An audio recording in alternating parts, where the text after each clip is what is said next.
Come on.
प्रल्हादासी पिता करीतो जाचणी तरी तो स्मरी मनी नारायण। सुदामा ब्राह्मण दारिद्र्य पिढीला, सुदामा ब्राह्मण दारिद्र्य पिढीला नाही विसरला पांडुरंगा। प्रल्हादासी पिता करीतो जाचणी तरी तो स्मरी मनी नारायण। तुकोबाराय म्हणतात, हे भगवंता तुका म्हणे तुझा न पडावा विसर, दुःखाचे डोंगर झाले तरी प्रल्हादासी पिता करीतो जाचणी तरी तो स्मरी मनी नारायण। सेवेला सुरुवात करते वेळेस सकळ मंगळ निधी श्री विठ्ठलाचे नाम आधी। जगाच्या पाठीवर नव्हे तर पूर्ण विश्वाच्या ब्रह्मांडाच्या पाठीवर मंगळ काय आहे तर त्या भगवंताचं नाम मंगळ आहे।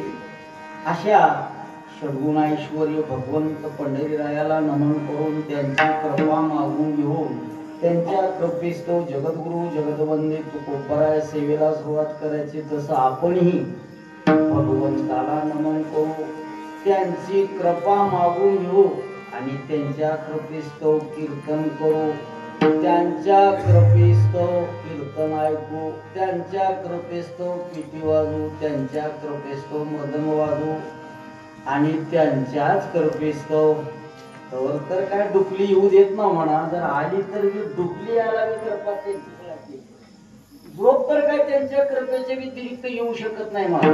कृपा त्यांचीच व्हावी लागते, नंतर आपल्याला सगळ्याला अनुभव आहे। रात्रात टकली पडते पण डोळा लागू देत नाही, कोण लागू देत नाही तर तू भगवंतच लागू देत नाही। अशा षड्गुणाईश्वर्य भगवंत पंढरीरायाला नमन करून आपण आपल्या सेवेला सुरुवात करू। पांडुरंगा करू प्रथम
पांडुरंगा करू प्रथम नमन दुसरी चरण संताजिया त्यांच्या कृपादानी कटीचा विस्तारू बाबाजी सद्गुरु दास तुका दुसरी चरण संताजिया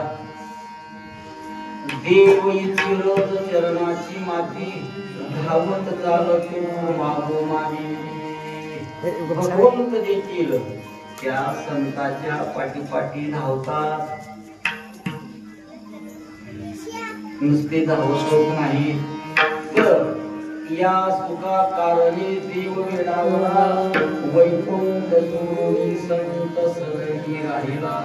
काय असते संताच्या घरी सर्व सुखाची सुखराशी संत चरणी भक्ती मुक्ती दासी म्हणून ओम नमो ज्ञानेश्वराय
हरी हरी हरी. पांडुरंगाला नमन करून, संताला नमन करून आता आपण आपल्या सेवेला सुरुवात करू. महाराज त्यावरती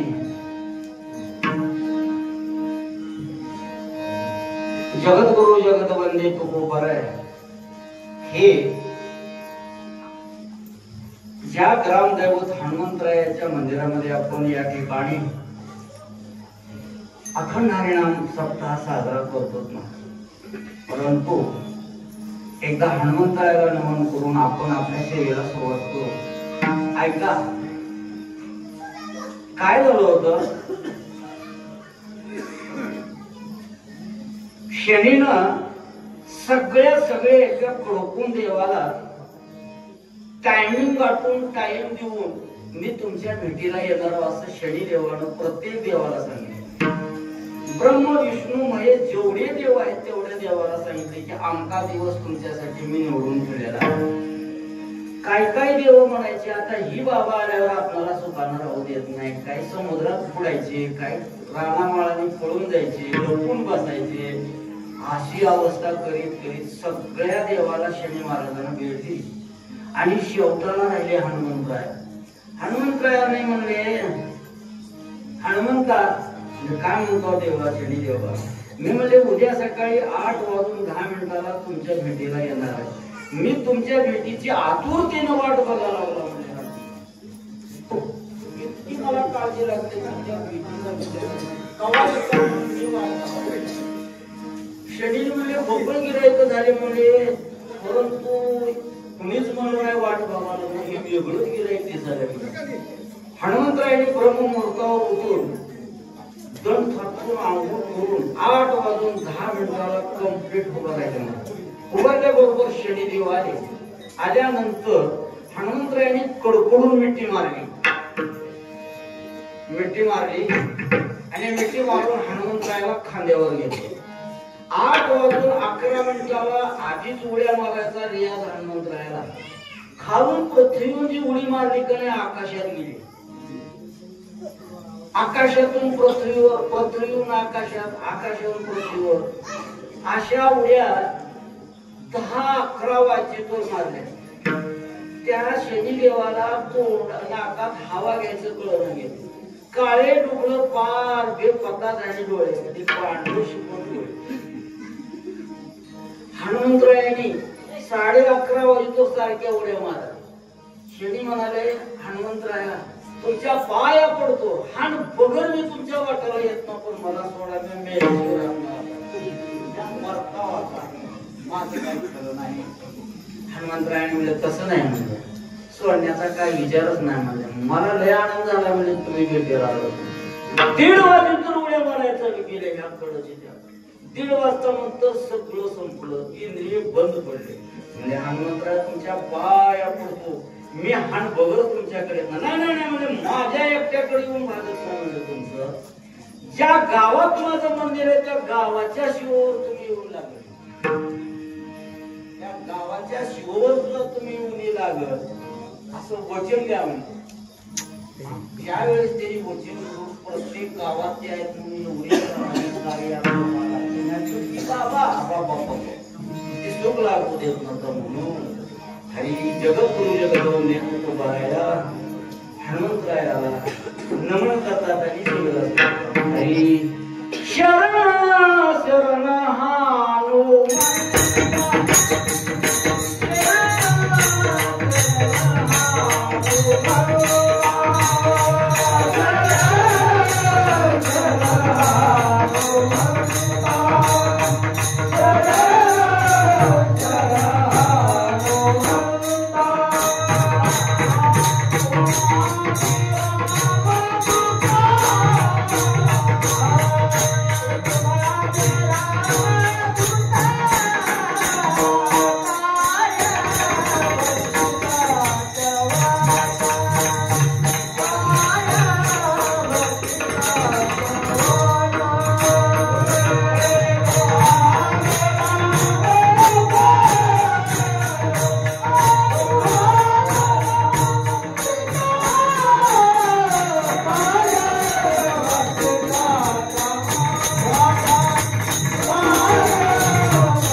तुम्हारो रामता काय भक्तीच्या त्या वाटा मग जावा सोडला.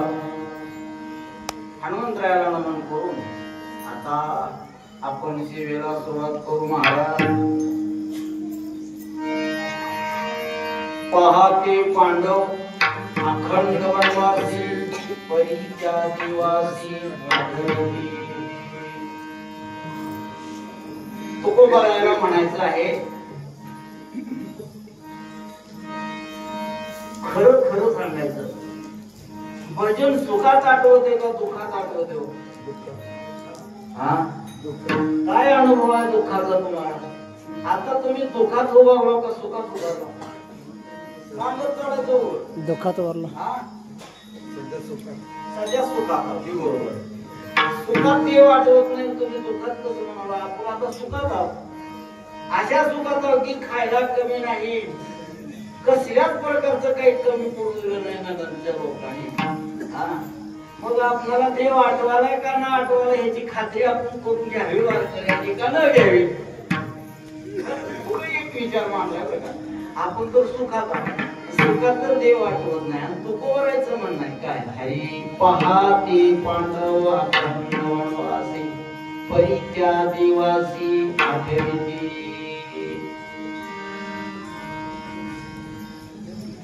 विषय असा आहे आता सप्ताह झाल्याबरोबर पंचमीचा सण येते. पंचमीच्या सणाला आपण कोणाला आणतो घरी? बोलत चला. हा लेकी आत्या बहिणी या सगळ्या आपण पंचमीच्या सणाला आणतो. आणखीन कोण्या सणाला आणतो? राख्या पुनवाला आणतो. आणखीन कोण्या सणाला आणतो? दिवाळीच्या सणाला आणतो. आत्या लोक बहिणी हे ते सगळे आपण ह्या सणाला सगळेजण घेऊन येतो. विषय एकदा असा झाला, श्रीकृष्ण भगवंतानी कुंती आत्याला दिवाळीच्या सणासाठी आणल्या गेले. भगवंत द्वारकाधीश राजे होते. महाराज राजे तर होते पण ब्रह्मांडाचे मालक होते. आता का लक्षात? अशा कृष्णानं आत्याला दिवाळीच्या सणाला आणलं म्हणजे कवा आणलं मला समजा. काल जसा सप्ताह पहिला दिवस सुरू झालाय का नाही तसं पहिल्या दिवशी आत्याला घेऊन आले. आल्याबरोबर आत्या म्हणजे कसे आहेत म्हणलं तुझ्या गावाकडे पीक पाणी कसं आहे, भाऊजी लोक कसे आहेत ते काय नाही सगळी विचारपूस करायला सुरुवात केली. आत्यानं काय म्हणावं कृष्णाला? कृष्णा माझ्या राज्यामध्ये कसल्याच प्रकारचं मला कमीच नाही म्हणजे काही कमी नाही मला. आणि मी आणि माझे लेकर सर्व गुण ऐश्वर्य संपन्न आहोत. सर्व गुण ऐश्वर्य संपन्न आम्ही आहोत आमच्या घरी. काय भगवंताने म्हणले जगाच्या पाठीवर सर्व गुण ऐश्वर्य संपन्न असा मी तयारच करायला तरी आत्या काय नाहीच म्हणजे तयार करायला. पहिल्या दिवशी कसे तरी भगवंत गेले. आत्यानं उगदी लगी केली असेल म्हणजे दुसरा दिवस उजळला जसा आपल्या सप्त्याचा उजळलाय का ना. दुसऱ्या दिवशी भगवंताला येड लागलं आणि आत्याची भेट घेतली. म्हणजे आत्या तू जरी सर्व गुण संपन्न असतील तरी पण मी द्वारकाधीश राजा म्हणले मला काहीतरी माग, मला काहीतरी माग. आत्यानं मागावं का काय म्हणावं? आता जर समजा भारताचे पंतप्रधान मोदी इथं नंदनला आले, सत्ता चालू झाला परवानू काय तर मला मागा म्हणल्यावर आम्हाला काय कमी नाही म्हणणारे किती गिऱ्हाईक मोदी साहेबांनी सांगितलं काय काय मागायचं तुम्हाला? नाही नाही आम्हाला काय कमी नाही म्हणणारे किती येत मी नाही मागते. मागायचं आपल्याला कळत. दुसऱ्या दिवशी आत्याला मागणं मागितलं म्हणजे आत्या मी राजा आहे, तू जरी सर्व सुख संपन्न असतील तरी पण मला काहीतरी माग. माग म्हणल्यानंतर मला देण्यासारखं तुझ्याकडे काय नाही. जेव्हा म्हणजे मी एवढा राजा हा ब्रह्मांडाचा मालक हा. आत्या एवढं का उतरून बोलत असत? तिसरा दिवस उजळला, येड लागलं देवाला. आणि खरे भक्त देवाला येड लावते बरं का. अहो, आणि खोटे भक्त देवाला नुसतं मर्जीतोर मागतच राहते. देव त्यांच्याकडे झुकून सुद्धा बघत नाही. मागणाऱ्या भक्ताकडे देव बघतच नाही. आणि मागितल्याला माग देवाकडे नसल्यानंतर देवाला त्या भक्ताची त्या देवाला येड लागते. जाती उत्सवाला तिसरा दिवस उजळला. आत्या माग मला काहीतरी. कृष्णा मला द्यायसारखं तुझ्याकडे काहीच नाही म्हणजे उभस. चौथा दिवस उजळला. चौथा दिवशी आत्याकडे कृष्ण भगवंत गेले म्हणजे आत्या आज नंतर तुम्हाला काहीतरी मागितल्याशी मी उठतच नाव म्हणून. कृष्णा खरोखर तुला 4 दिवसानं सांगायला काय सुद्धा नाही तुझ्याकडे. भगवंत कशी चुकून जायची, जाऊन राज्यावर बसायची. 5वा दिवस उजळला. 5व्या दिवशी आत्याला देवाने म्हणले आत्या आता मात्र मला मागितलंच पाहिजे. मागू का म्हणले तुला. काय मागितलं आत्यानं.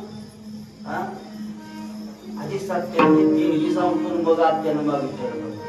काय झालं, एका गावात मोठा सावकार होता मोठा. आणि त्या सावकाराकडे पोरं गेले वर्गणी मागायला. सावकार वर्गणीला सप्ता बसलाय हनुमंताच्या मंदिरावर.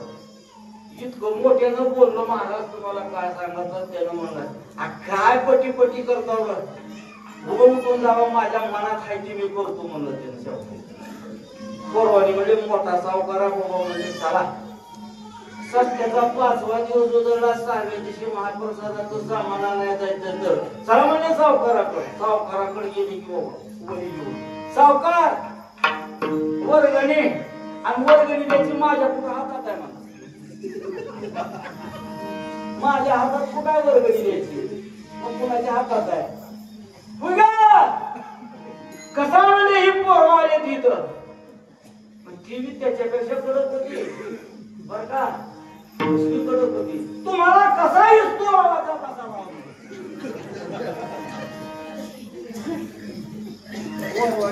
पुढे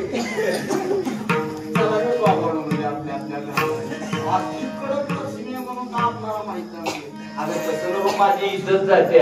लय इज्जत वाटावलं तर कुचक्या मिनिटाचं पोत भरलं त्याच्यात. पण काय तुम्हाला उपसून द्यायचंय ते द्या होते का होत नाही.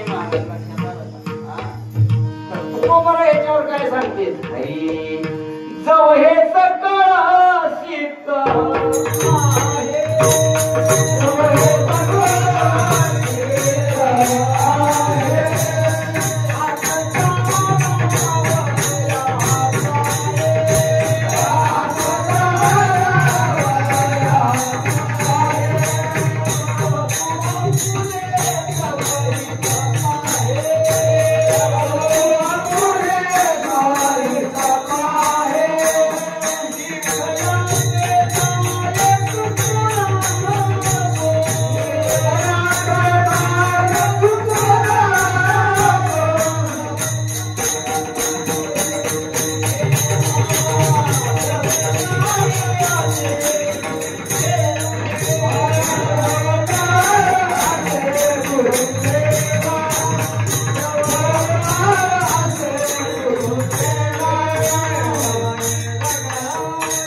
अतिदक्षतेची काळजी घेणारं जगात कोणच नाही.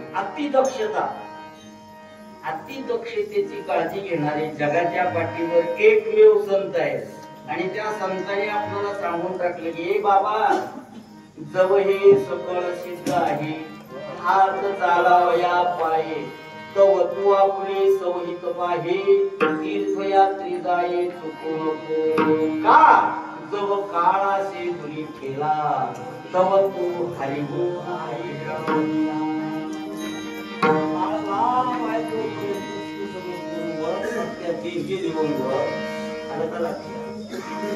नाहीतर तुझ्या हातातलं जर एकदा गेलं बाई काय तुझ्याच्यानं देणं होत ना तुला तीर्थाला जाणार कीर्तन कुठवर आलं होतं सांगा हा कुठवर आलतो आत्याचा 5वा दिवस 6वा दिवस उजाडला होता भगवंताने हट्ट केला आत्या आज मला माग म्या मागितल्याशिवाय उठतच न म्हणले भगवंत आत्यानं म्हणले मी मागणं मागितलेलं तू देशील का म्या मागणं मागितलेलं कोणत्या आत्याची मागणं मागणार आहे ती मागण्याकरिता कोण कोण हातवरी करते सांगा आत्याची मागणं मागणार आहे ती करा किंवा हातवरी काय घाबरावं आत्या मागणार आहे अहो देवाला येड लागण्यासारखं आत्या मागणार आहे करा हातवरी कोणीतरी नाही कोण करीत नाही हातच वरी होऊ शकत नाही मला तसलं मागणंच आहे त्या आत्याचं काय मागणं मागितलं भगवंता देतोच का म्हणजे मी मागितलेलं देतो म्हणजे माग हे बघ म्हणजे कृष्णा सर्व जगाच्या पाठीमागटला वनवास फक्त मला इतकेला दे म्हणजे पप्पाच्या तर तरी वाटलं होतं बरे हात पण नाही वनवास कोण वनवासी घरात म्हणून देत नाही 7 महिन्यातच लगेच वनवास लागतं म्हणून आजच्या काय मागितल्या प्रश्नाला सर्व जगाच्या पाठीमागचा वनवास फक्त मला एकटीला भगवंताने म्हणले असलं डबल गिराईक तुम्ही बघायला म्हणजे भगवंत राजावर जाऊन बसले येड लागलं त्यांना जगात कोण न मागणारी वस्तू हे आपल्याला मागितल्या म्हणजे भगवंताने विचार केला सगळे वेद शास्त्र सगळे वाचून बघितले तर त्याच्या त्या मागणीच्या प्रश्नाचं उत्तरच मिळणार इतके भक्त जण असतील लक्षात आलं का उगा 4 अभंग पाठ करून पांढरे कपडे लिहून आमच्यासारखे बुवा कीर्तन करा ते काही उपयोगाचे नाही ते मला लक्षात आलं भगवंताला हेड लावणारे कीर्तनकार होऊन गेले आता नाही ते राहिले ते कीर्तनकार लक्षात आलं फक्त जगानं आम्हाला महाराज म्हणावं एवढ्या कुठे फक्त महाराज राहिलेले लक्षात तुम्ही म्हणतात ह्या वरवड्याच्या महाराजाला पुन्हा तारीख नाही दिली तरी चालते नाही दिली तरी चालते विषय काय झाला भगवंताला 6व्या दिवशी येड लागलं पाकर गोड लागणार पाणी पिणार देव आणि नेमकं आत्याकडे आले महादारी म्हणले आत्या मागणं मागितलेलं मी द्यायला तयार आहे पण तू मागणं मागितलेल्या प्रश्नाचं उत्तर मला किती जड आहे मला शिकी म्हणजे ब्रह्मांडाचे मालक आणि आत्या त्या प्रश्नाचं उत्तर सांगते कुठं सांगते ज्ञानेश्वर महाराजांनी हरिपाठाचं पहिला अभंग आणि त्याचं शेवटचं चरण आहे हरी ज्ञानदेव म्हणे व्यासाची आखो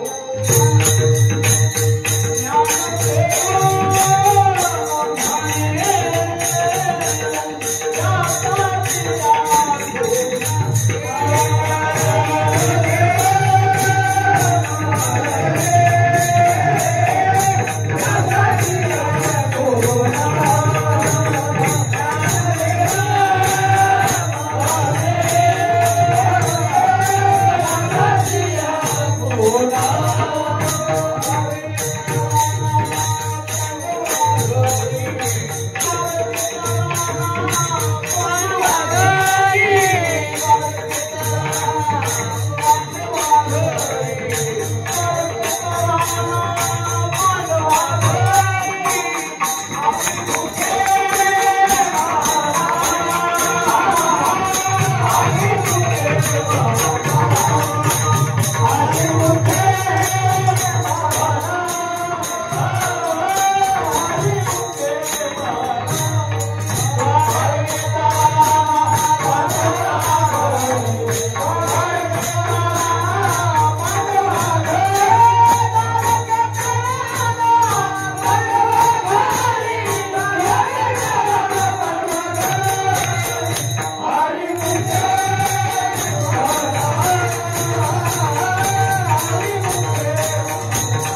जोरदार टाळ्या वाजवा. कीर्तन ही महाराजावर नसते. मृदंग सेवेकरी एवढी गुणीजन मंडळी आल्यानंतर त्याचं नाव कीर्तन असते. लक्षात आलं. आपला विषय काय चालला होता? कोणत्या त्यानं प्रश्नाचं उत्तर शिकविलं? कुठं शिकविलं? कुठं शिकविलं? ज्ञानदेव म्हणे व्यासाची खुणा द्वारकेचा राणा पांडवा घरी.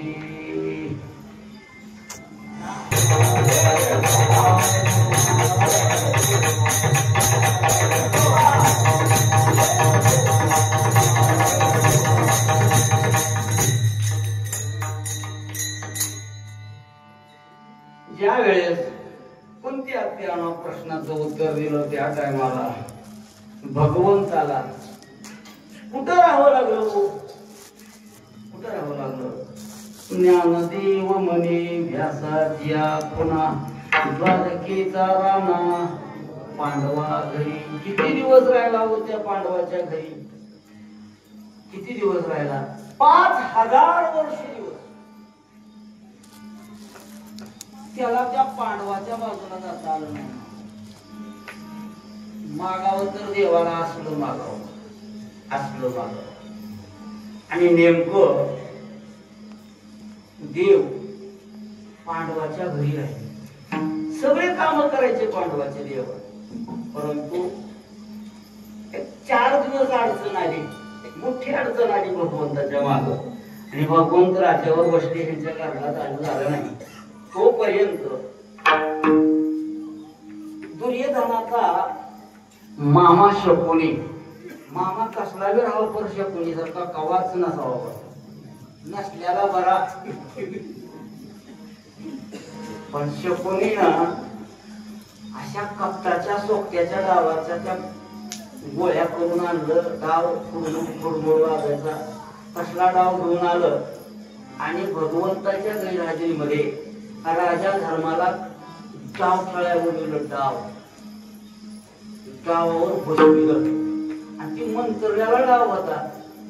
मंत्र्याला डाव खेळायला धर्मराजा. आणि आपण कसला खेळतो डाव? सांगायचं आपण कसला खेळतो? आणि ती मी मारुतीच्या पारावर खेळायला जातो आपण. घेत नाव त्याला खेळाया. तसं धर्मराजाला डाव खेळायला बसली.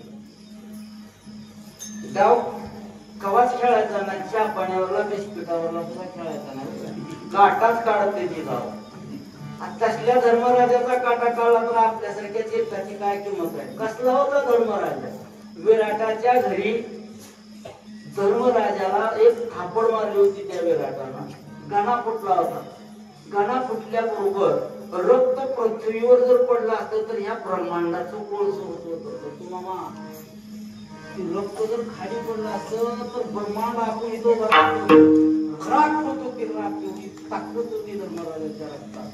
द्रौपदीनं बघितलं आता ब्रह्मांडाचं कोळस होतं म्हणून हातात रक्त घेतलं, गट गट गट करून टाकलं. तेव्हा आपली सत्य आपली हिंमत नव्हती महाराज. असलं पृथ्वीला जाणारा धर्मराजा आणि डाव खेळायला बसला. डाव खेळायला बसल्याबरोबर सगळंच धर्मराजाचं राज्य जिंकून घेत होते. बघा डावात डाव खेळायचा असला तर खेळा, अगर नका खेळू, काय माझ्या घरचे पैसे जाणार नाही. हो, डाव जेव्हा खेळायला सुरू केला का नाही सगळं राज्य जिंकून घेत होत्या दुर्योधनानं त्या शकुनी. शेवटाला धर्मराजानं म्हणलं घेतलो ते घेतलो गड्या उठतो. त्या शकुनीनं काय म्हणलं? एक राहिले म्हणलं तुझ्याकडं. काय राहिलंय? तुझी स्वतःची बायको पाण्याला लावती म्हणले. एवढं डाव. आणि तसल्या धर्मराजानं स्वतःची पत्नी डावावर लावली. आणि डावावरती जिंकली. जिंकल्यानंतर दुर्योधनानं दुःशासनाला सांगितलं, अरे आता ती 5 पांडवाची नसून माझी पठ्ठराणी होणार आहे. आणि तुझा तिला समजावून सांग. आणि आता तुम्हाला डावावर जिंकलोय वहिनी, आणि तुम्ही आता माझ्या दुर्योधन भावाची पठ्ठराणी होणार आहात. चला मग तिनं भयंकर गायवाई केली नाही ती सांगितलं परंतु दुःशासनानं नाही ऐकलं महाराज. हा कीर्तन नीट ध्यान देऊन ऐकावं का लयवर सांगत ना म्हणा आणि सांगायची आज इच्छा झाली कारण सोनी पाठी नवीन आहे आलं का लक्षात. काय तर हरकत होत नाही काय 2.5 पाहिजे तिथं 3 तास होईल काय दुसरा तर दिवस आहे कोण बेजार तर व्हायला डोबं चल ना काय फरक बसत नाही पण कीर्तन ध्यान देऊन ऐका. ज्या वेळेस द्रौपदीच्या द्रौपदीच्या केसाला दुःशासनानं हात घातला. हात घातल्याबरोबर बरसवेत फरफटत ओढत आणायला सुरुवात केली. बरसवेत ओढत आणायला सुरुवात केली. 5 पांडवाच्या समोर उभा केली. कोणी नुसती पापणी सुद्धा उचलली नाही. पांडवाच्या पुढं फरफटत ओढत गेलं. भीष्माचार्य द्रोणाचार्य कृपाचार्य आचार्य मंडळी तरी कोण माझ्याकडे बघल म्हणून आचार्य मंडळीच्या मायेत 5 पांडवाच्या मायेत द्रौपदी भरसभेत फरफटत ओढत नेली आणि भरसभेत उभा केली. माझी कीर्तन करमणूक म्हणून साधन नसते बरं का ध्यान ठेवा. मला एक म्हणायचंय द्रौपदीच्या केसाला हात घातल्यानंतर द्रौपदी कृष्णाची कोण होती. मग स्वतःच्या बहिणीच्या केसाला हात घालून भरसभेत फरफटत ओढत आणली तर कृष्ण कुठे गेला होता. कोणी महाराज कुठं गेला असं त्याला कळत नाही काय एवढं. एकटी द्रौपदीच बहीण नाही इथं जेवढ्या आल्या तर काय घरी झोपलेल्या त्या सगळ्याच कृष्णाच्या बहिणी लक्षात आलं. सगळ्याच आहेत त्या सगळ्याच कृष्णाच्या बहिणी आहेत त्या. परंतु भगवंत कवा येतो एवढं फक्त ध्यान ठेवा. दुर्योधनानं सांगितलं हे दुःशासना बघतोस काय धर इतकी साडी ओढायला कौरवे 45 हे माझे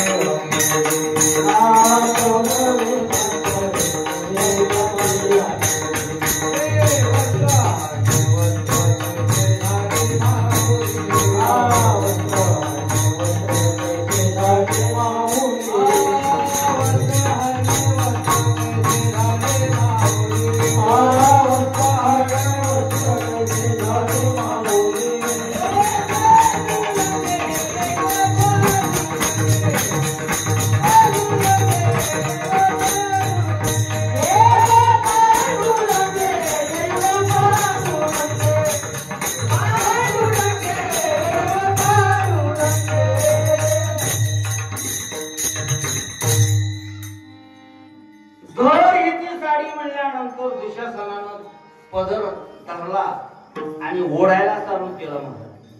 डोक्यावरला पदर निष्ठला आणि दातात धरण्याचा प्रयत्न केली द्रौपदीनं. दातातल्या पदराला हिसका बसल्याबरोबर मग द्रौपदीनं कृष्णाचा धावा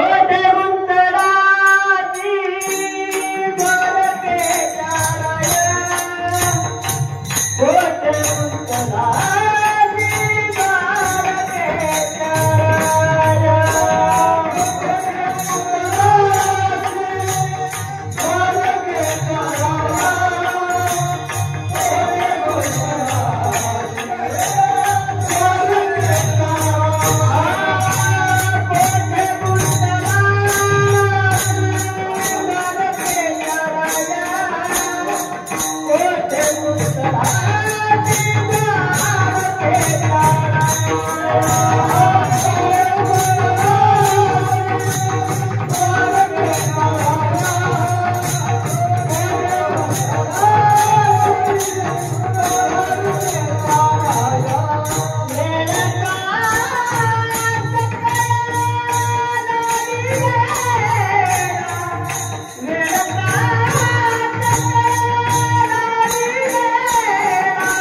द्रौपदीनं धावा करायला सुरुवात केली. पोठी कुंतलासी भारतीच्या राया वेळ का सकया लागेला ज्ञानाचा ग्रीत सांभाळिया पुढे नका पाहू केली घावरुनी. कारण होता याचा प्रश्न आहे आपल्याला बघा. आणि आपल्याकडे मी का देव डोळे उघडून बघत नाही. जोपर्यंत हा जीव मायेमध्ये गुरफटलेला आहे तोपर्यंत देव आपल्याकडे दुखून सुद्धा बघत नाही. स्वतःच्या बहिणीकडे बघितलं नाही ते आपल्याकडे काय त्याची बघायची गरज नाही. हा विचार करा कसली माया सांगतो थोडी जाणार आहे. मला काय म्हणायचंय सप्त्यातलं मुकुटमणी काय आहे हो. ही जी सप्ताह करणाऱ्याला मुकुटमण्याचं कुण्या ठिकाणी ठिकाण आहे. हा मुकुटमणी म्हणणं म्हणजे विण्याचा पार आहे. विण्याचा पार तुम्ही आपल्या गावात परपंचीचे एखाद्या परपंचाला फुललेल्या जीवाला महाराज तुमचे विण्याच्या बारीत नाव लावले म्हणल्यानंतर काय म्हणते होते. म्हणते काय येत नाही विण्याकडे नजर लय झालं तरी 1 किलोवर येण्याचे वजन होते. आणि 15 किलोचा नातू खांद्यावर घेऊन खुरपीतोय. नातू जड आहे का येणा जड आहे. आणि नातू थोडा फुटाणा मारून घराच्या बाहेर काढणार आहे. पण बिना लक्ष ठेवण्याची एवढी मला म्हणायचं सत्याचा मुकुट म्हणे विना न वारी लावताना विना घेतो. आमच्या इकडे नामनाथ महाराज मी बघितला सण बघितला तर माझ्या सणाला आणलेला आहे. माणसे पोरमाले तू घे मी घे तू घे मी विना कसा घ्यावा लागते शिकावून नामनाथ महाराज. बरोबर ज्ञानेश्वरीचं पारायण सुरू झाल्याची विना घेणं ज्ञानेश्वरी का असं घेणं. 11 तास एक लगट पोरं पायावर पडून रोडून रडा लागले तर विना नाही. एकच दिवस नाही 5 दिवस माझ्या पैसे राहिले होते. 5 दिवस 11 तास विना घेतला. किती घेतला 11 तास. त्याला म्हणावं विण्याचा पार. अशी कथा आहे. तर ज्या वेळेस द्रौपदीने ही धावा केला त्या टायमाला भगवंत आले आणि येऊन तिकडून साड्या वडाला येते दुशासन इकडून भगवंत द्यायला मला वडून वडून वडून वडून डोंगराने निघाला तिकडं लागला. त्याला तिकडं झोप लागली आणि द्रौपदी असं करून बसले ते देवा हे देवा एवढं मला भर सभेत फरफुटत उडत आमची तर तू कुठे गेला होता. आधी तू कुठे गेली होतीस मला सांग म्हणले. मी कुठं मागे पुढे उभा मी कुठं जात नाही म्हणजे भक्ताच्या मागं पुढेच आहे. पण भक्त जोपर्यंत मायेच्या वेळेला होत नाही तो पुण्यात भक्ताच्या मागे मी बघतच नाही म्हणजे टोकून सुद्धा बघत नाही. तुझा विचार सांग म्हणजे त्याची काय हिंमत होती. जर माझं स्मरण केले असते तर त्याचा हातच जाग्यात करून जवळ गेला असतं. म्हणजे तू मायेमध्ये गुरफटल्यामुळे भर सभेत गेली. कशामुळे माया कोणती होती तर 5 मालकांच्या मायेत घेतले. तिथून पुढे नेलं फरफटत ओढत. भीष्माचार्य द्रोणाचार्य कृपाचार्य हे तरी सोडवतील म्हणून त्या मायेत गुरफीत म्हणले. शेवटाला हिसका दिल्याबरोबर डोक्यावरला पदर निसटला आणि दाताच्या मायेत गुंतले. दातातला पदर हिसकून घेतल्या नंतर मला हात मारली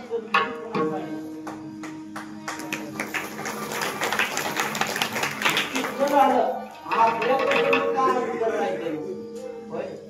पूर्वीच्या काळामध्ये पिकवाळाने की आपली सक्ती करणारी काय करायची एवढा लावा नव्हता नुसता वेणा उभा करायचा आणि 5-4 माणसं देवा फार पिकवाळात म्हणजे की पाऊस यायचा पाऊस येत होता पहिलं.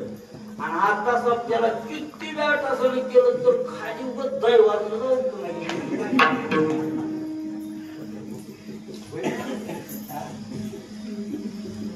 माझ्या लेखच मारुती महाराजांना जर लाह्या दिल्या पोरांनो भजन करा आणि विठोबा रुक्माई झाल्या बरोबर सुपारी पाऊस माझ्या लेखत 10 वेळेस महाराजांनी पाडला. आताच्या महाराजाला म्हणायचं या कवनच काय मागतो 60 घे पाऊस घेऊन ये काय मिळवते काय म्हणेल ते तुमचं पाकिट बी नका ना काय नका माहिती ना ताकदच राहिलेली नाही ती महाराज. पूर्वीच्या संतांचं देव ऐकत होते आताच्या संतांचं कोण ऐकायला रे कोणच ऐकी नाही गेले. त्यालाच वाटते आता माझंच कोण ऐकायला तुझं कोण ऐकाय पण बसले महाराज तसं नाही. अशी अवस्था झाली. ज्या वेळेस द्रौपदीनं असं ओळखल्याबरोबर राज्य तर घेतलंच होतं सगळं. कोणी दुर्योधनाला जिंकून घेतलं होतं. आणि शेवटाला असा प्रश्न झाला भगवंताला पंच कमिटीची जी सत्ता उभा करायला गोळा होती पंच कमिटी गोळा झाली आणि भगवंताकडे गेले देवा खेळून ती खेळले धर्मराजाला तुम्ही असं करा काही करण्याकरता दुर्योधनाकडे जावा. देवाला सगळंच कळतंय देवाला. देवाने म्हणजे तुमचा काय उपयोग होणार नाही मी जायचं की जातो परत चुकला. आणि भगवंत शिष्टाई करण्याकरिता दुर्योधन पाहुण्याच्या घरला दारात रथ बघितल्याबरोबर भगवंताने दुर्योधनाला बोलवून घेतलं घराच्या मध्ये. दुर्योधना खेळून ती खेळले डाव परंतु माझं एक म्हणणं ऐक माझं म्हणणं काय म्हणतो म्हणजे बोला काय करायचं ना म्हणजे फक्त 5 पांडवाला 5च गावं दे म्हणजे किती दे 5च दे गावं. त्याचं नाव होतं दुर्योधन. त्याने म्हणला कृष्णा फुकट डाव खेळला नाही आम्ही काय खेळ म्हणून त्याला काय बोललो नव्हतं म्हणजे आणि तू शिष्टाई करायला खरं स्वयंपाक घरात तयार झालाय युद्ध केल्याशिवाय 5 गावं सोडून सुईच्या शेड्यावर बसेल इतकी माती सुद्धा देत नाही म्हणलं. काय म्हणलं सुईच्या शेड्यावर बसेल एवढी माती देत ना म्हणजे युद्ध केल्याशिवाय नाही म्हणजे ठरलं. देवाने म्हणले इतका दुष्टबुद्धीचा तू आहेस तर तुझ्या घराला देवाला जाऊन काय बंदोबस्त आहे.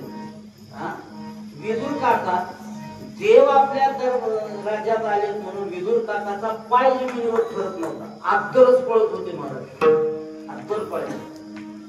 आणि नेमकं भगवंतानी रथ विदुर काकाच्या दारात नेला. त्यावेळेस विदुर काकाची मंडळी स्नानघरात स्नान करत होती. भगवंतानी थाप दारावर मारल्याबरोबर स्नान करत असताना भगवंताचा आवाज ऐकून अवस्था विजयी झाली महाराज. देहावरच नाही राहिले कपडे अंगावर घेवे करायचं भानच राहिलं नाही. कशाला विधी अवस्थे म्हणतात तुकोबारा सांगतात बघा आणि असवायचा कोठे आठवती नाही असवायचा कोठे आठवती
देहीच विदेही भोदशा. भगवंताचा आवाज ऐकल्याबरोबर विवस्त्र विदुर काकाची मंडळी बाहेर आली आणि कडी उघडली आणि मोठी केळाची फळी होती विदुर काकांना आणून ठेवलेली. त्या विधी अवस्थेमध्ये विदुर काकाच्या मंडळीने काय करायला सुरुवात केली? केळ सोडायचं, गावा आपण खायची आणि कातड वळवून करायचं. त्याला विधी अवस्था म्हणते बरं का. आणि तीच प्रसाद आवडतो. गावा हे पुढे खायची आणि कातड वळवून करायचं. सारखाच उसळ घातल्या मी तेवढ्या केळाच्या फळीचं कातड गट देवानं खाल्लं आणि विदुर काका आले. आल्याबरोबर थाप मारली. त्या टायमाला देहावर आली, वस्त्र अंगाला गुंडाळलं आणि भगवंताकडे विदुर काकड सारखी लागली.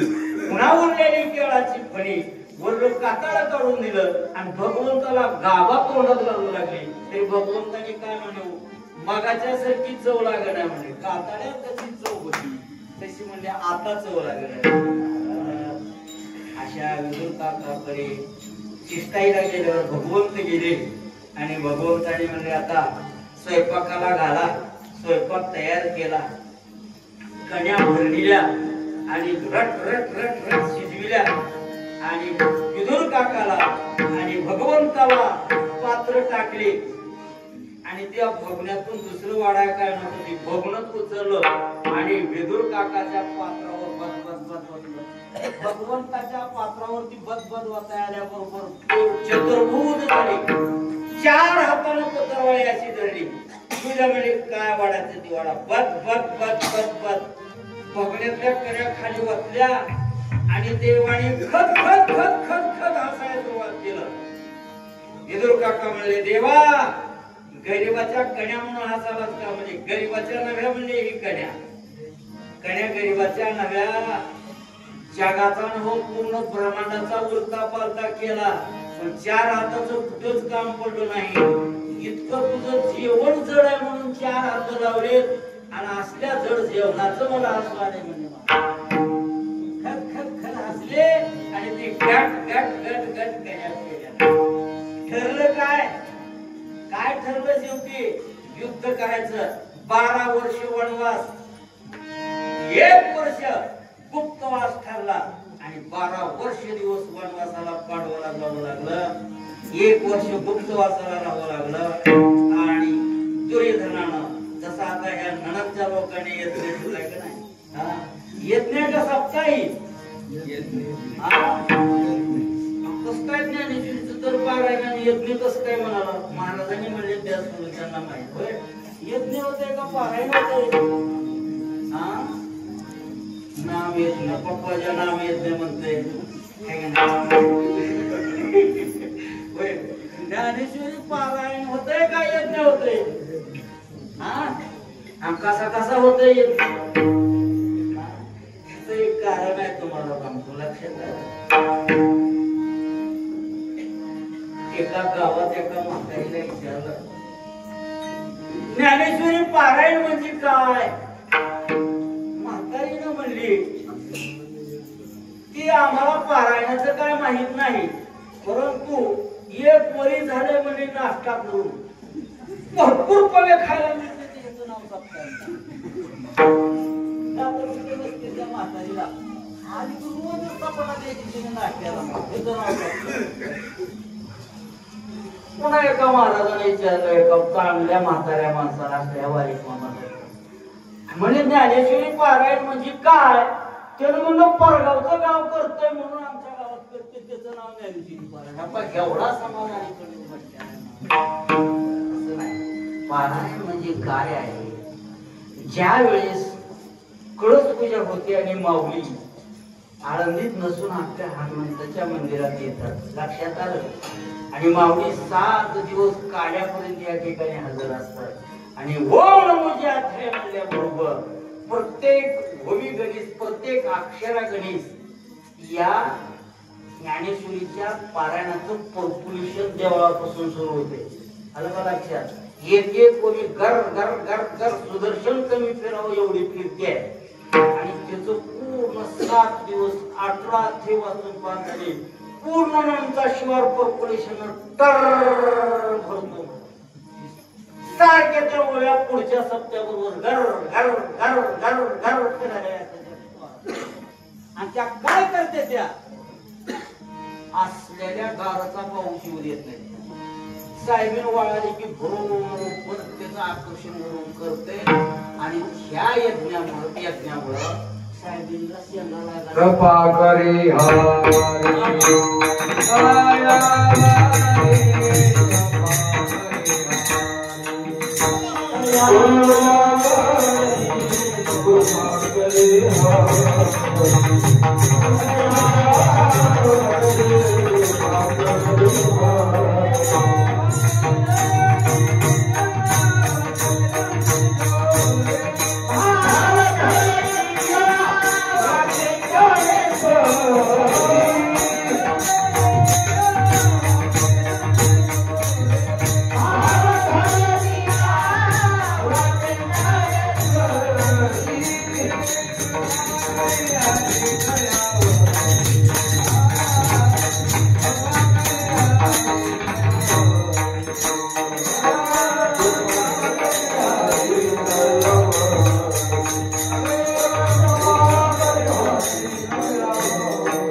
नैसर्गिक सत्तेतली ती सत्ता शांत रीतीनं सुख लावते याचं नाव ज्ञानेश्वर पारायण. आता तुम्हाला कळलं असं सांगतो हा जो आपण मंडपामध्ये कीर्तन करू लागलो घ्या हा मंडप आदर राहण्याला काय कारणीभूत आहे कशामुळे हे आपल्यावर कीर्तन करू द्यायले काय कारण आहे त्याला जमिनीपासून त्याच्याकडे बसून कालमत म्हणून आपण इथे कीर्तन करावं पण कवा तो विचार केलाय का पृथ्वीपासून आकाशवरी आदर राहण्याकरिता किती कॉलम असते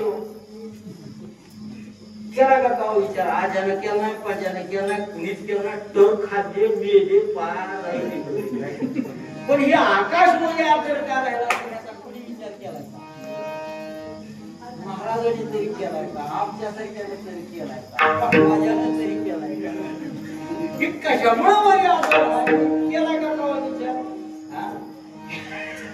महाराजांचा विचार एकच आहे ज्या टायमाला अनादी काळामध्ये भगवंताच्या मुखातून 700 श्लोक निघाले ते सूक्ष्म रूपाने पृथ्वी ते आकाश डेन काढून झाले म्हणून हे आकाश याचं नाव ज्ञानेश्वरी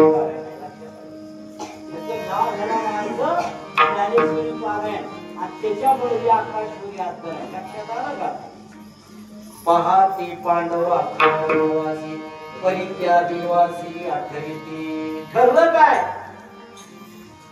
एकच चरणावर तुम्हाला आरती करून देतो तसं काय नाही पुन्हा पुढच्या वर्षाला सांगतो घाबरू नका लक्षात आलं काय आपण कितीतरी सांगण्यात काय अर्थ करून ह्याचा एकदा शेवट लावू तसं काय नाही मधली चार घेऊन लगेच करू पुन्हा काय नसते चलत चलत सांगत होतो पण ऐका ध्यान धरून ज्या वेळेस ठरलं 12 वर्ष वनवास आणि 1 वर्ष गुप्तवास ठरला 5 पांडव वनवासाला निघून गेले आणि दुर्वासा आपलं दुर्योधनानं काय केलं दुर्वास ऋषीला यज्ञ करायला लावला 12 वर्ष यज्ञ केला आणि 1 वर्ष गुप्तवास राहिल्या बरोबर दुर्वास प्रसन्न झाले आणि म्हणले राजा माग तुला काय मागायचं म्हणलं आता काय मागायचं राहिलं 12 वर्ष झाले गुप्तवासात पांडव आहेत म्हणले आणि तुम्ही सगळं 60,000 शिष्यगण घेऊन जावा आणि दिवस मावल्यानंतर सूर्याला दिलेली जी थाळी आहे ती थाळीची स्वयंपाक करून झाकल्यानंतर इच्छा भोजन मागा धर्मराजानं द्रौपदीने जर इच्छा भोजन नाही दिलं तर म्हणजे तिथंच फुक करून फुकान जाळून भस्म करून यज्ञ केला कोणी असा घेतला की का झोपे रे दुर्योधन आणि मागितलं काय इच्छा भोजन मागा आणि नाही जर इच्छा भोजन दिलं तर फुंकर मारून जाळून टाका दुर्वास वर्षी बी तसले तुम्हाला बरोबर दिवस मावळ्या गेली आणि नेमकं द्रौपदी दुर्योधन बसले होते जेवण करून त्या टायमाला जे मारे इच्छा भोजन नाही मिष्टान्न भोजन नाही म्हणून गेली गोवार द्रौपदी तर दुर्योधन धर्मराजाकडे बघाली धर्मराजा द्रौपदीकडे बघा नेमकं पुण्याकाकडे बघू लागले. द्रौपदीला म्हणजे धर्मराजानं कसं आता आपलं निवारण दुसरं कोण करणार नाही. हा मग तिनं द्रौपदीनं हात मारायला सुरुवात केली. कुणी द्रौपदीने धावा केला. द्रौपदीने धावा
द्रौपदीने धावा केला.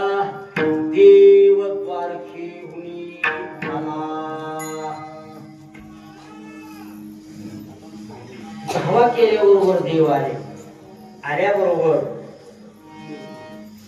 नेमकं देवाला काम सांगितलं द्रौपदीनं. म्हणजे दुर्वास आले आणि त्यांना भोजनाची तयारी करायची.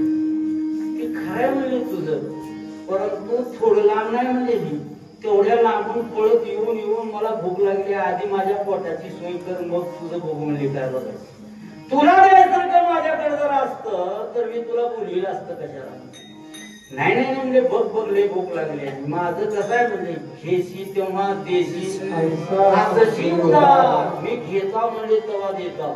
का लक्षात बघ बघ म्हणल्यावरती पान चिटकलेलं थोडं काढलं आणि ती देवानं तोंडात घातलं. तांब्यावर पाणी पिलं. दुर्वास स्नानाला गेले. तिकडच माई द्रौपदी मिष्टानाचे ढिगारीच्या ढिगारी खाऊन तर झाली. तिकडच तोर द्रौपदी तिकडं स्वयंपाक केला. नकोला सदैवाला सांगितलं आणा बोलवून.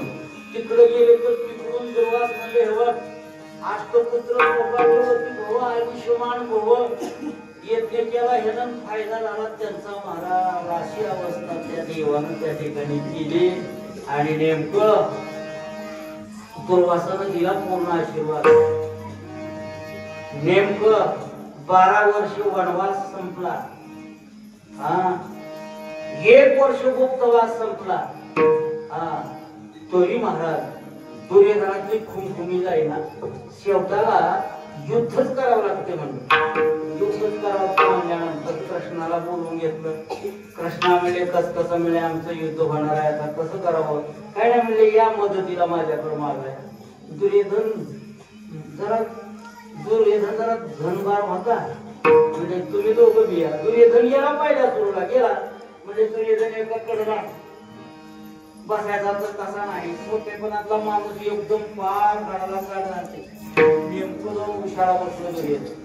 अर्जुन आपलं पायथ्याला जाऊन बसलं. कुठल्या बरोबर देऊ नेमका अर्जुना अरे तुम्ही कवारात काय नाही मागून मी आधी आलो. अरे अरे अरे तुम्ही बी आला आणि कशाला आला. आमचं युद्ध व्हायचंय आणि तुम्हाला मदत मागायला आला. मग तो कोण आहे. कोण आहे तो ज्याला मदत मागायला गेले. ती कोण आहे. हरी चतुरा तू शिरोमणी मलावरती खाणे मुकुट सकावणे धन्य तोचे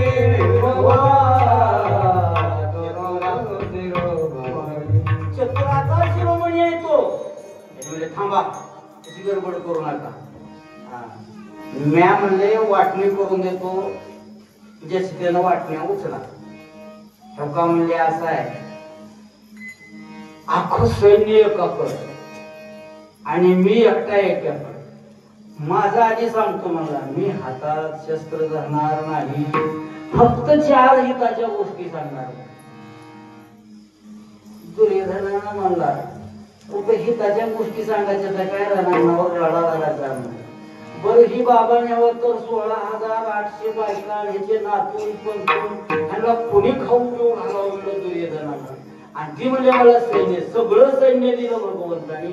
आणि दुर्योधन गेला तिकडं निघून. आणि अर्जुनाला विचार, अर्जुना बाबा कसं रे तुझं? म्हणजे काय म्हणतो देवा? आणि मी आज शस्त्र धरणार नाही हातात, फक्त 4 हिताच्या गोष्टी सांगतो. आता विचार करायची गोष्ट आहे. सत्यात पती देत नाव, इना बी घेत नाव, निसतो देवावरून बसताव, पंक्तीला पहिल्या बसताव म्हणणार इना घेत नाव, पती देत नाव, काय गेली पंगत आहे तिथं संकल्प थोडा जाणार, काय थापा दक्षिणाची उचलून घेऊन येणार म्हणलं.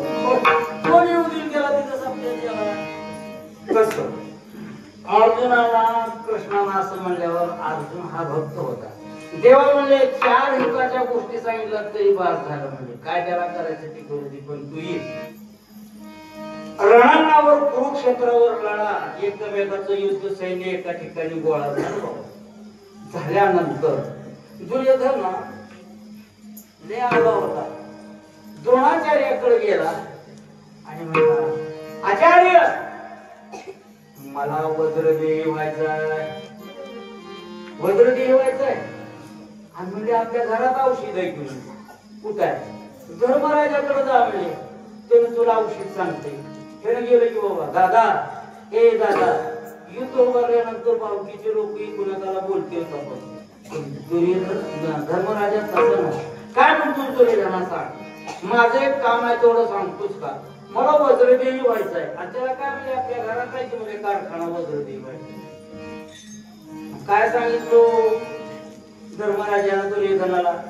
हा म्हणजे आपल्या आईनं लग्नात पट्टी मारून घेतल्या डोळ्याला आणि म्हणले विवस्त्र द्यायचं, म्हणजे कपडा अंगावर ठेवायचा नाही. आई मला वज्रदेही व्हायचंय म्हणायचं. म्हणजे तिने पट्टी सरळ मान्या काढते आणि एल्डिंग सारखा फवारा मधून येते.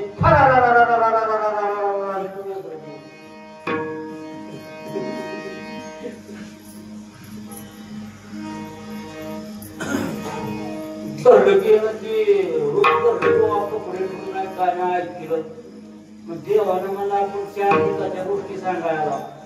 आणि ही जर वज्रदेही झालं तर भीम एका भज्यातच मारते. म्हणजे घेतलं बामणाचं रूप आणि गेली की आडवत फुलाची डाल घेऊन, अय कोण रे म्हणजे? म्या दुर्योधना. कुठे चाललाय? वज्रदेही व्हायला चालला. कोणी सांगितलंय पत्ता तुला? माझ्या भावानं सांगितलंय. कुण्या भावानं? तर म्हणजे धर्मराजानं सांगितलं. अरे भावभावकी कोणाची वाटी केली असते म्हणजे? तुला लाज कशी वाटत नाही? म्हणजे आईच्या भेटीला चाललाय, वज्रदेही व्हायला चाललाय, अंगावर चिमडवर तर कापड ठेवत, तुला लाज लाजा काय आहे की नाही? म्हणजे असं चाललं ते काय येड्या म्हणजे तू? हा मग काय नका देव बाप्पा. अरे जरा निघाल एवढी इज्जत तर राख म्हणजे मग जा वज्रदेही व्हायला. एवढी म्हणून फुलाची पट्टी दिली देव बाप्पा. आणि देवाने म्हणले एवढी इज्जत तर राख. जवाशी लंगुटी लावली का नाही महाराज गेला तिथं. आणि जाऊ म्हणजे आई मला वज्रदेही व्हायचंय. तिला वाटत आपला दुर्योधन म्हणजे काय वनवासाला लावतोय, भीमाला मारतोय, सगळं तिला वाटत होतं. मग ते दुर्योधनाचे माया म्हणल्यावर तिने तशीच कपटी. तिनं नेमकं पररादेशी पट्टी खाल्ल्याबरोबर सगळं औषध संपलं आणि नेमकं डोळे उडून बघितले. काय झालं आहे? अरे म्हणजे तुला ही लंगुटी लेवाय कुणी सांगितली आहे? देव बाप्पानं भेट फजिती केली. म्हणजे कोण देव बाप्पा होता? गाल घेऊन आलं म्हणजे बामणी आईच्या बेटीला चालत. तुला लाज वाटते म्हणजे पट्टी करली बेटी. नेमकं पट्टी जेवलं, औषध संपलं आणि तिनं म्हणजे आता तुझं दैव बाबा म्हणजे जा. आता हिताच्या गोष्टी 3 राहिल्या. जर सांगायच्या म्हणलं तर पुन्हा मात्र जास्त काढायचा आहे तुम्ही दे का वा विठाऊ कुमार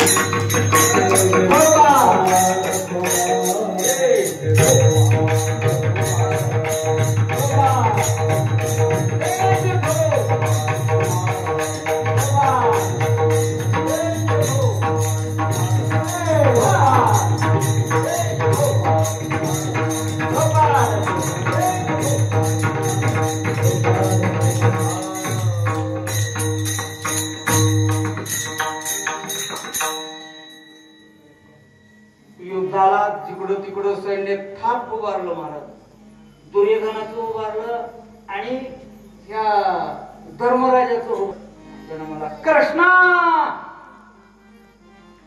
काय म्हणतो राजे युद्ध सुरू व्हायच्या आधी मला भीमाला भेटावं वाटलं भीमाला मोठेपणा महाराज असा मोठेपणा सुरता बोलवाला कृष्णाला म्हणजे देवा जातो माझ्या चुलत्याला भेटाय चुलता किती गुन्हाचा आहे ते मला माहित आहे मरून जातील म्हणजे तुझ्या चुलत्याच्या नादाला लागून आंधळ त्याला म्हणजे भीमाला भेटायचंय म्हणाला भीमाला म्हणले भीमा अगोदर मला परीक्षा घेतली त्याची आणि मग त्याला भेटायला जायला तुला लय पूर आला तर जाण पुराच्या खाली घालायची नळी असते का नाही तसला लोखंडाचा भीम पाडण्या एवढा मोठा तयार केला आणि त्याला काय दिसतो त्या आंधळ्या आणि नेमकं कृष्णाला म्हणले राजे आणला बघा भीम तुमच्या भेटीला ऐका ऐका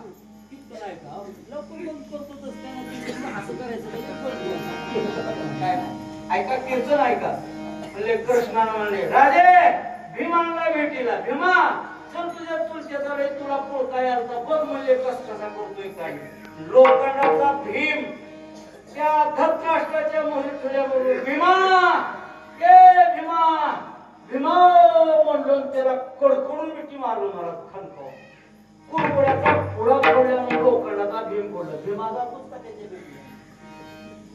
त्याच्या भेटीला लोखंडाचा भीम टाकून मारलो त्या आंधळ्याने ती टाकून भीमा मला तुझ्या पाया पडतो दोन हिताच्या गोष्टी सांगितल्या राहिल्या त्या दोन लक्षात आलं का युद्धाला सुरुवात झाली महाराज युद्धाला सुरुवात झाल्यानंतर एकमेकावर पावसाचे थेंब कमी पडावे इतकं युद्ध सुरू झालं त्याच्यामध्ये दुर्योधनाचं सगळं सैन्य सपाराम कडव्याच्या पेढ्यापर्यंत पडायचं आणि भीष्माचार्याला अपमानकारक बोलायला सुरुवात केलं धर्मराजाने भीष्माचार्य तुम्ही मतून खेळ खेळायला म्हणले सगळं माझं सैन्य मारले आणि तुम्हाला अपमान करत नाही ते शब्द बोलायला सुरुवात केली भीष्माने पण केला मला उद्या दिवस मावळीपर्यंत पृथ्वीवर 5 पांडव तर राहतील नसता भीष्म तो राष्ट्रा पण केलं भीष्माचा पण आहे महाराज ते काय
झालं आणि भीष्माचार्याने ऑर्डर दिली म्हणजे सगळ्या दोन्हीकडल्या सैन्यातल्या म्हणजे सगळेजण दर्शनाला या, उद्या घनघोर युद्ध होणार आहे.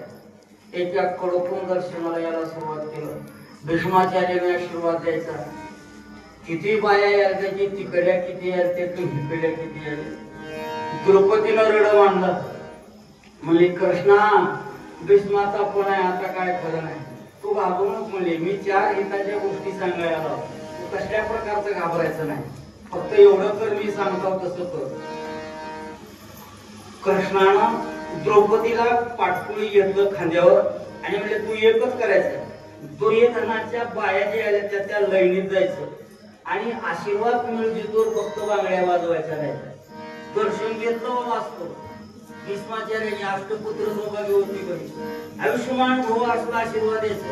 द्रौपदीच्या गर्दीची गेली दर्शन घेतली आणि काय आशीर्वाद दिला, आयुष्यमान भव अष्टपुत्र सौभाग्यवती भव. खळमण्या बांगड्या वाजवल्या द्रौपदी. आचार्य पण करणारे तुम्हीच आणि अष्टपुत्र सौभाग्यवती आशीर्वाद देणारे तुम्हीच, आयुष्यमान भव म्हणणारे तुम्हीच. गप म्हणत भीष्माचार्याचे डोळे उघडले होते. ही खऱ्या मिळेल तुझं आता मुखावर गेलेलं फोटो होणार नाही. तुला इथं आणलंय कुणी ती त्याचा फक्त पत्ता मला. तुला कुणी आणलंय, तुझ्या मुलीच्या झाडाकडे बसल्या मिळेल त्या जाऊन बघितलं आणि त्या ठिकाणी देवाने म्हणले, भीष्माचार्य म्हणले दिलेला आशीर्वाद बरोबर आहे आणि तुझाच विजय होणार आहे म्हणून सांगितले. मग युद्धाला सुरुवात झाली. मला ऐकत नव्हतं. हिताच्या गोष्टी सांगणार जर त्या ठिकाणी नसतं तर भीष्माचार्य कुणालाच ऐकत नव्हते. मला शेवटाला युद्ध सुरुवात झालं आणि युद्ध सुरुवात झाल्यानंतर भीष्माचार्याचे बाण अर्जुनावर पडू लागले, अर्जुनाचे भीष्माचार्यावर पडू लागले. काय कसल्याच प्रकारचं ऐकायला तयार नाही महाराज. त्या भीष्माचार्याला शाप होता महाराज. कुणाचा आंबा अंबालिका ती कथा लय मोठी जवळ लागते सांगाया. आणि तिनं ती नेमकं त्या रथावर नेमकं वर्षाव सुरू झाल्यानंतर त्याच्यावरती शिखंडी नावाचा अनु बसविलं आणि ती रथ खाली दाबला आणि मग शरपंजरीवर भीष्माचार्य पडले. भीष्माचार्याच्या अंगातून रक्ताच्या त्या शरपंजरीवर भीष्म पडले. युद्ध त्या ठिकाणी संपलं. पहाटे पांडवा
प्रल्हादासी पिता करी तुळजाचरी म्हणी नारायण. मनामधली चाल कोण म्हणताय? द्या कोण परगावच्या आधी करा. शेवट करा म्हणा. विठोपार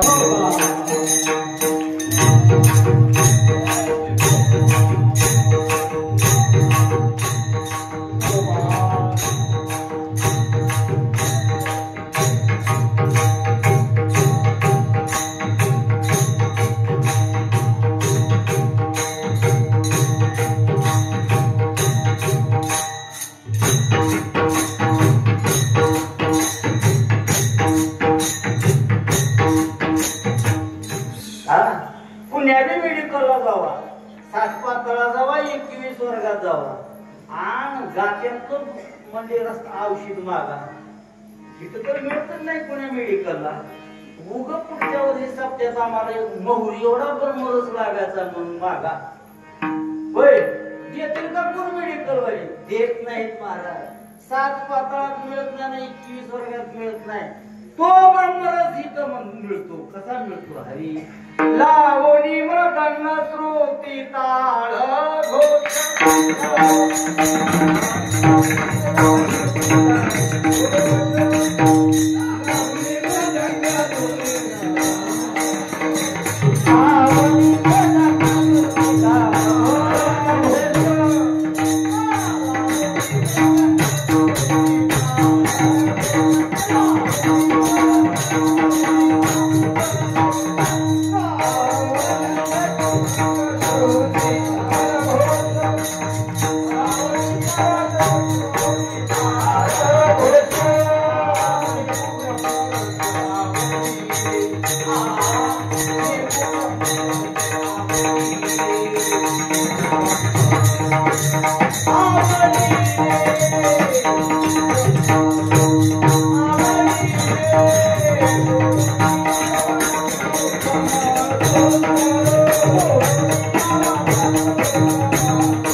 मालिकेचे 10 मिनिटं राहिले आणि पुन्हा आगावपणा जर करायचं म्हणलं का नाही हो करत जाऊन या आपल्या मालकीच काय करून घ्यायचं ते घ्यायचं.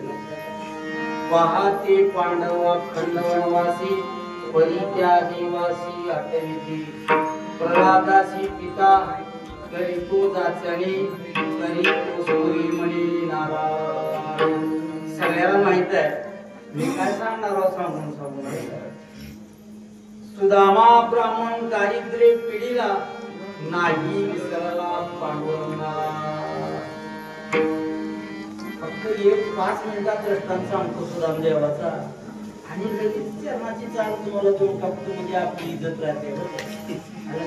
नाहीतर कसं आहे महाराज म्हणतात महाराज गावाच्या कीर्तनाला गेलो महाराज त्यानं का ना असं घरानं लावलं असं घरानं महाराज म्हणतात काय म्हणतात काय म्हणतात सेवेकऱ्यांनी म्हणाली लाकडं घे म्हणतात. एवढी मी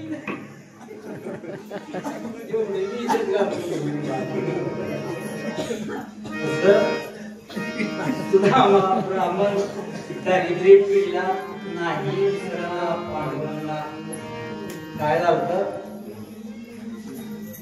सुदाम देवाकड 18 विश्व दारिद्र्य होते. साधे दारिद्र्य लागते पण 18 विश्वाचं दारिद्र्य कशामुळे लागते तर गुरुप्रसाद चोरून खाल्ल्यावर लागते. गुरुप्रसाद चोरून खाल्ला होता पण पांडुरंगाचं भजन विसरलं नव्हतं. मग घरात कट्टाळून गेली बायको सुदाम देवा म्हणजे कसलाय तुमचा देव? अगं म्हणला माझा देव म्हणजे ब्रह्मांडाचा मालक आहे.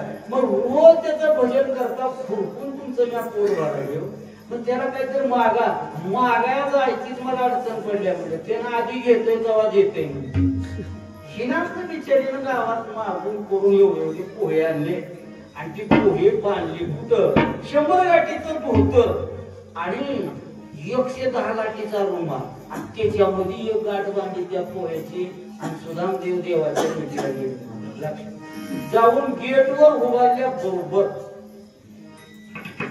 आता मी चौकशी करायची असली तर बघा येमा बाळाचा राहावा आणि आमच्यासारखा महाराज तहसीलमध्ये जावा.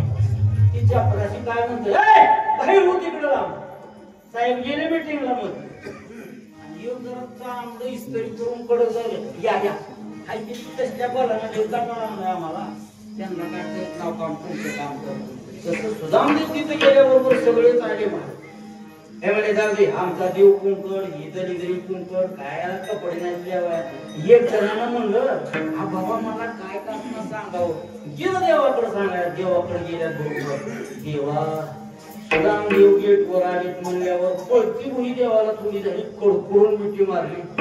सुदामदेवाला खांद्यावर देवानं घेतलं घरला आणलं आणि अगोदर मागितलं पोहे सुदामदेवाची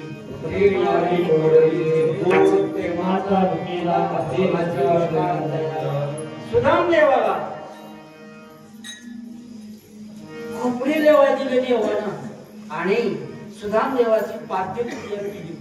त्यांच्या पायाचं चरण तीर्थ भगवंतांनी प्राशन केलं आणि भगवंतांनी सुदामदेवाच्या कपाळावर कुंकुमाचा तिलक लावण्याकरता गेल्याबरोबर भगवंताचा हात सुदामदेवाच्या डोक्यावर बसला आणि 18 विश्व दारिद्र्य समाप्त झालं भगवंतांना हात दिला. तसं एक पक्वाद्याचं एका गावात काय झालं पक्वाद्याचं मिळणारा कीर्तनाला मेणबत्त्यावर ह्याच्यावर कीर्तन त्याची गावाची मालक आल्याला गावात तमाशाचा फड मग नियंत्रण मालकाचं दर्शन मालकाचं कीर्तनाला उभारायचं कुणी काय ती मेणबत्ती ती काय ती हे ती बांधाची ती होते का नाही लागली मशाली तसलं गोळा केलं आणि नेमकं चौकदारानं पक्वाद्याच्या घरला गेलं तर पक्वाद्याचा पाहुणा मेलता ती गेलं गावात मालक तुला सगळी तयारी झाली पण पक्वाद्याच नाही एक जणांना रातभर तमाशा बघितलं तर मालक हाय म्हणले पक्वाद्या पण तमाशातला ढोल केला मालकाने म्हणजे ढोलकवाला का असा ना गाड्या आला नाही माणूस नागता माणूस झाला म्हणजे काय मग ते आलं बाबा ती तमाशाचं ती ढोलकीवाला त्याला कीर्तनात बोलवलं म्हणल्यावर जर छाती काढलं का नाही पकवायची छाती कवा काढी जायचं छाती काढून आलं ते आलं टोपी तिरकी लिहून आलं तिरकी टोपी लिहून आलं मालकाने म्हणजे आरगड्यामध्ये काय कर पण तू पिसळ करते ह्या टोपीत तर बोलायचं म्हणला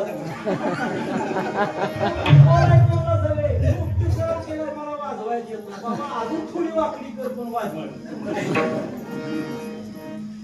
टोपी वाजली केलंच नाही तर सरळ केला वाजविलं पकवाद मग शेवटाला महाराजांच्या पाया पडाया एका पडकून लाईला टोपी काढायचे पाया पडायचे टोपी काढायचे पाया पडायचे मालकाच्या हातात होते पद्म जर काय एकदा डोसक्यावर आठवलं की 18 विश्व दारिद्र्य सुदामाचं गेलं तसं मालक म्हणजे मालक असते ते एकदा जर हात डोसक्यावर कटाक्षेने आलेले आपल्या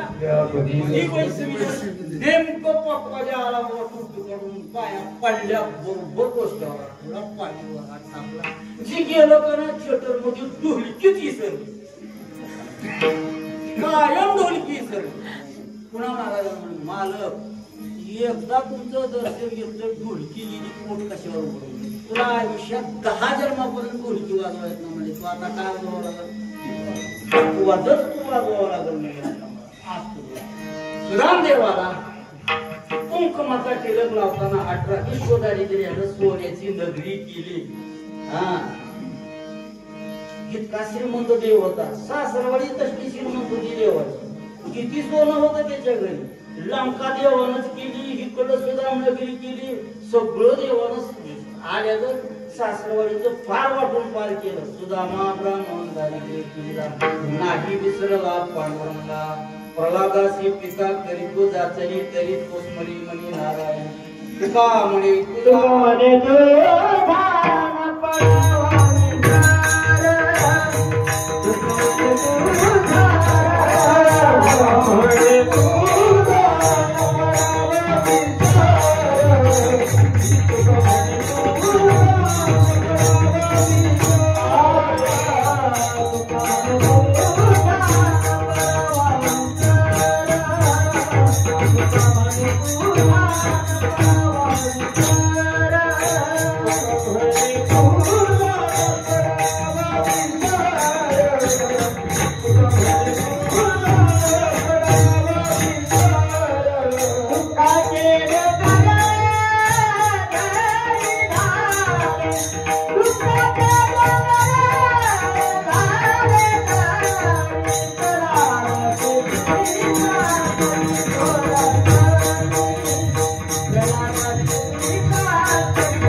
काकासाहेब बाबा वास्कर यांच्या चरणी, शिवराम दंडेगावकर यांच्या चरणी, श्री संत मारुती महाराज यांच्या चरणी आणि झालेली सेवा या ठिकाणी समाप्त आहे. विठ्ठल जय जय विठ्ठल, विठ्ठल जय जय